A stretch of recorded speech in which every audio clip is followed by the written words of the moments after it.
பயிற்சியாளர்கள் அனைவருக்கும் வணக்கம். நான் உங்களின் தமிழ் சரவணன். பயிற்சியாளர்களே, மிக முக்கியமான தலைப்பு இன்றைக்கி நம்ம பார்க்க போகிறோம். எதுலனா தமிழில், அதாவது மரபு தமிழ். இந்த தலைப்பின் கீழே பார்த்தீங்க அப்படின்னா திணை, பால், காலம்.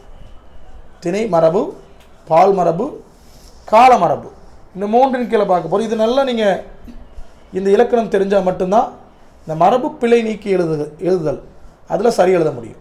மரபு பிழை நீக்கி எழுதுதல் என்பது தவறுகளாக இருக்கக்கூடிய சொற்றொடரை, அதாவது தவறான சொற்றொடரை நீக்கி சரியான சொற்றொடரை தேர்ந்தெடுப்பது தான் அதனுடைய நோக்கம்.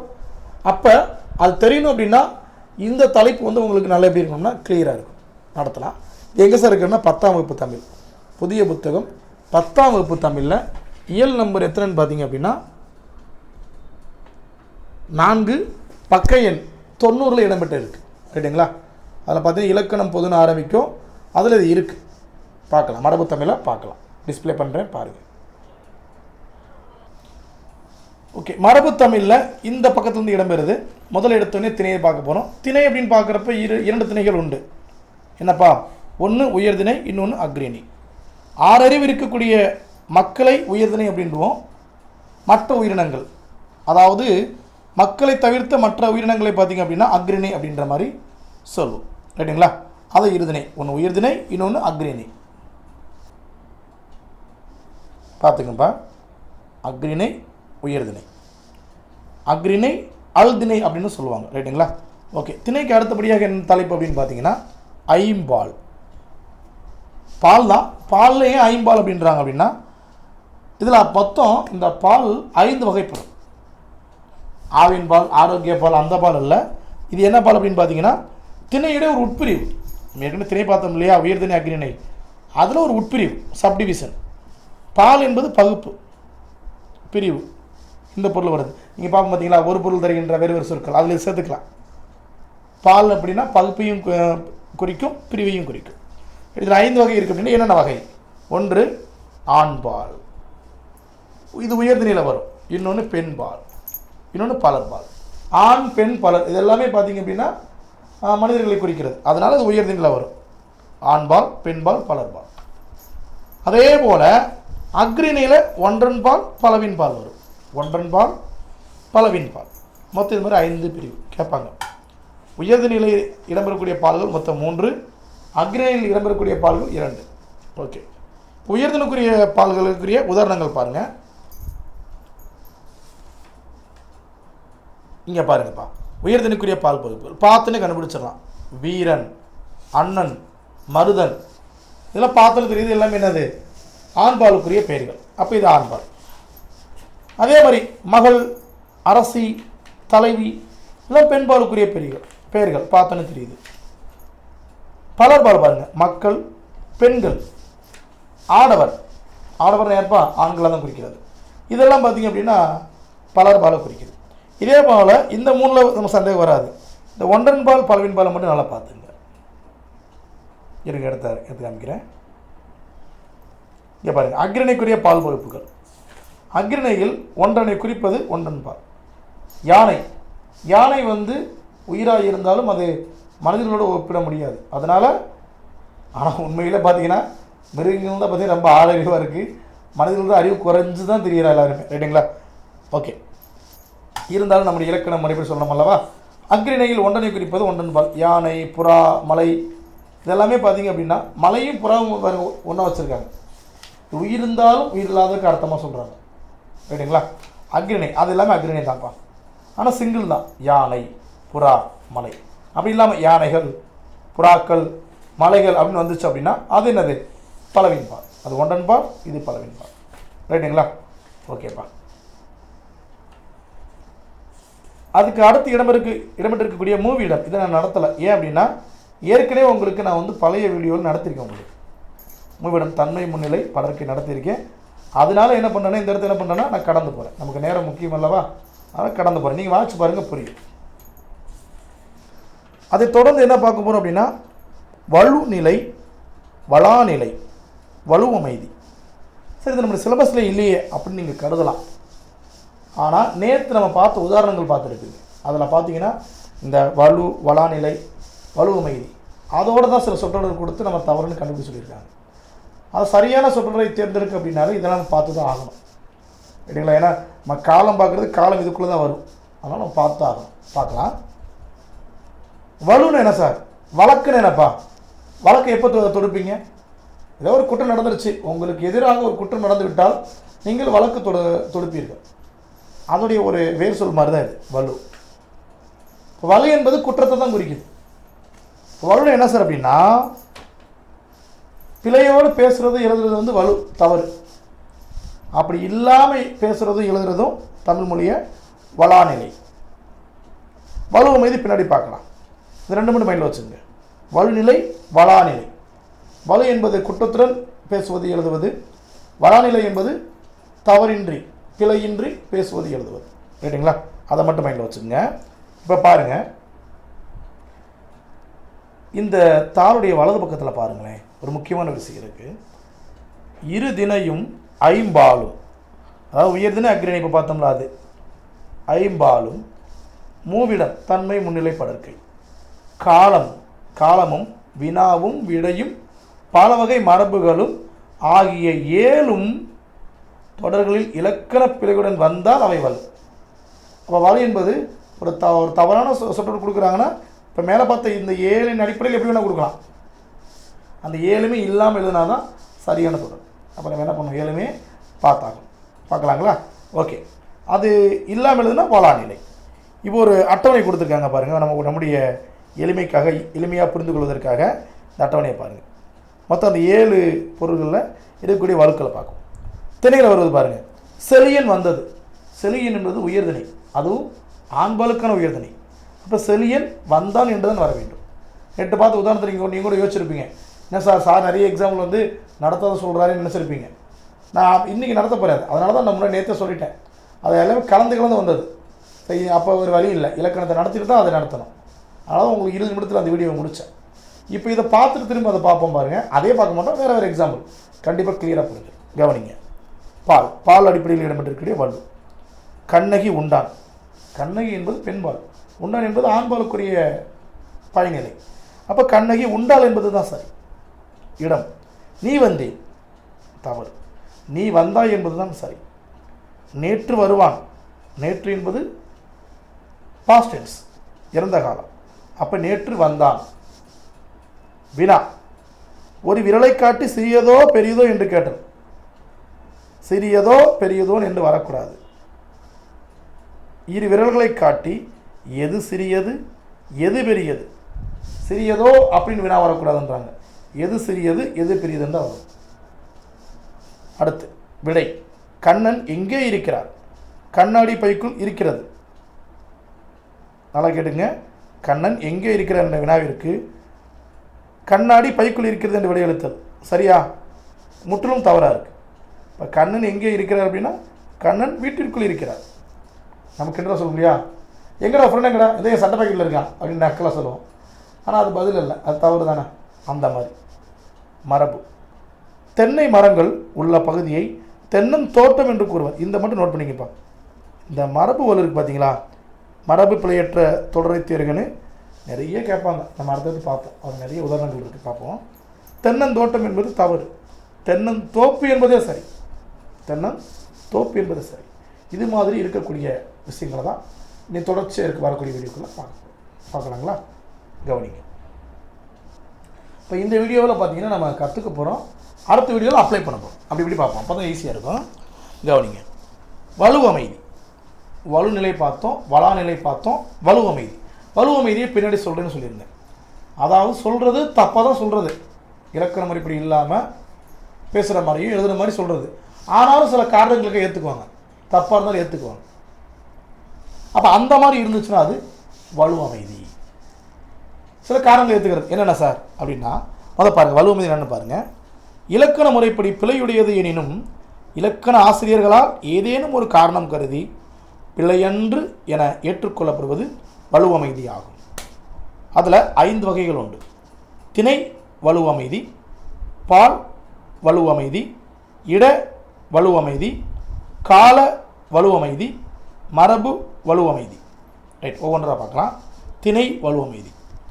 என் அம்மை வந்தால் அப்படின்னு பார்த்து ஒரு மாட்டை பார்த்து சொல்கிறது.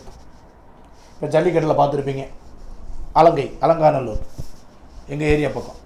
அந்த அலங்காநல்லூரில் பார்த்தீங்கன்னா ஜல்லிக்கட்டுக்கு பேர் நீங்கள் பார்த்துருப்பீங்க. அந்த காளை மாடுகளுக்கு பார்த்தீங்கன்னா தன் வீட்டில் ஒரு குழந்தையாக பாவித்து அதை வளர்ப்பதும், அதை வந்து நம்ம வந்து அதாவது நம்முடைய மரபு, அது நம்முடைய பாரம்பரியம். அதனால் பார்த்தீங்கன்னா மனிதர்கள் வைக்கக்கூடிய பேரையே அந்த காளை மாடுகளுக்கு வச்சுருப்பாங்க. நம்முடைய இலக்க முறைப்படி அது அக்னியாக இருக்கலாம், ஆனால் நம்ம அதை உயர்தனியாக தான் கருதுகிறோம், தெய்வமாக கருதுகிறோம். அப்போ இந்த மாதிரி விஷயத்தை நம்ம ஏற்றுக்கிறோம் இல்லையா? இதைத்தான் என்ன சொல்கிறாங்கன்னா திணை வலுவ மீது அப்படின்றாங்க. என் அம்மை வந்தால் அப்படின்னு ஒரு மாட்டை பார்த்து கூறுவது. ஆனால் அப்படி கிடையாது. நம்ம என்ன பண்ண வகுப்பறையில் ஒரு மாணவன் பற்றிட்டப்பட்ட எரும மாடு அப்படின்றோம். அப்போ உயர்தனி இருக்கிறோம் நம்ம அக்னியாக சொல்லிட்டு தெரிகிறோம். ரைட்டுங்களா? ஓகே. அப்போ என் அம்மை வந்தால் என்று ஒரு மாட்டை பார்த்து கூறுவது திணை வலுவ மீது. இந்த இடத்துல பாருங்கள், ஓப்பின் காரணமாக அக்னினை உயர்தனியாக ஏற்றுக்கொள்ளப்பட்டது, அக்செப்டட். ஓகே, அடுத்த வார்த்தைக்கு கவனிங்க. பால் வலுவ மீதி. வாடா ரசா வாடா கண்ணா. அதாவது இந்த சின்ன குழந்தைகளை பார்த்தீங்க அப்படின்னா அவங்களுக்கு வந்து மகள் மேலே ஆசையான மகன் பிறந்திருப்பாங்க. என்ன பண்ணிட்டு வந்துறீங்களா? கால் குலசை மாட்டி விட்டு, கெவுனை மாட்டி விட்டு, கண்மையை வச்சு விட்டு, அந்த பார்த்தீங்கன்னா இப்போ ஃபார் எக்ஸாம்பிள் அவனுடைய பெயர் வந்து கண்ணன் இருக்கும், இவங்க கண்ணலின்னு கூப்பிட்டு தெரிவாங்க. ஆனால் பார்த்தீங்கன்னா அவன் பையன். அப்போ அந்த மகள் தான் பிறக்க வேண்டும் என்ற ஒரு நல்ல எண்ணம், ஆனால் மகன் பிறந்திருக்காரு. அப்போ அவங்கள மகளாக பாதிக்கிறாங்க. இதை ஏற்றுக்கிறோம், இந்த உலகம் ஏற்றுக்கிறோம், இது தவறுன்னு சொல்ல முடியாது. அப்போ இது வந்து பார்த்திங்கன்னா பால் வலுவ மீதி. வாடா ராசா வாடா கண்ணா என்று தன் மகளை பார்த்து தாய் அழைப்பது பால் வலுவ மீதி. இந்த இடத்துல பெண்பால் ஆண்பாலாகவும், ஒரு சில இடங்களில் ஆண்பால் பெண்பாலாகவும் ஏற்றுக்கொள்ளப்படுகிறது. ரைட்டுங்களா? ஓகே, அடுத்து பாருங்கள். இதை இப்படி கூட சொல்லலாம். அதாவது ஒரு அன்பான கணவன் மனைவி பேபின்னு கூப்பிட்றாங்களாம். பேபி உண்மையிலே பேபியா? ஒரு 30 வயதுக்கு மேலே போனால் பேபி கிடையாது. ஆனாலும் பார்த்தீங்க அப்படின்னா ஒரு அன்பினுடைய வெளிப்பாடாக அப்படி கூப்பிட்றது, அது வலுவ மீது தான். ரைட்டுங்களா? ஓகே, அடுத்து கவனிங்க. இட வலுவ மீதி. இங்கே பாருங்க, மாறன் என்பான் தன்னை பற்றி பிறரிடம் கூறும்போது இந்த மாறன் ஒரு நாளும், நல்லா கேளுங்க, மாறன் ஒரு நாளும் பொய் கூற மாட்டான் என தன்மையினை படர்க்கை. இந்த மாறன் ஒரு நாளும் பொய் கூற மாட்டான், இந்த மாறன். அப்போ மாறன் பொய் சொல்ல மாட்டான்ற விஷயத்த ஒரு படர்க்கையில் சொல்கிறாங்க. பொய் சொல்ல மாட்டான், உண்மையாக பேசுகிறன்றது ஒரு நல்ல சிறப்பான பண்பு தான், அதான் ஏற்றுக்கிறது தான். அதை படர்க்கையில் சொல்கிறது பார்த்தீங்கன்னா இட வலுவ மீதி.